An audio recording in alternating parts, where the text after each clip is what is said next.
Πόσο ευχαριστημένος είσαι με το παιχνίδι? Εντάξει, είμαστε ευχαριστημένοι γιατί πήραμε ένα αποτέλεσμα το οποίο είναι αρκετά ικανοποιητικό.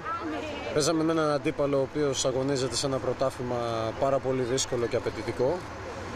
Και όπως καταλαβαίνετε για εμάς οποιοδήποτε αποτέλεσμα, είτε μια ισοπαλία είτε μια νίκη, θα ήταν πολύ σημαντική.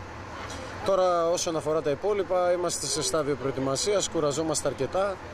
Πρωί, απόγευμα προπονήσεις, όπως και σήμερα το πρωί κάναμε πάλι δυνατή προπόνηση. Ταξιδέψαμε περίπου 2 ώρες για να φτάσουμε να παίξουμε εδώ. Και αυτά τα παιχνίδια είναι περισσότερο τυπικού χαρακτήρα για να μπορέσουμε να βρούμε τα πατήματά μας.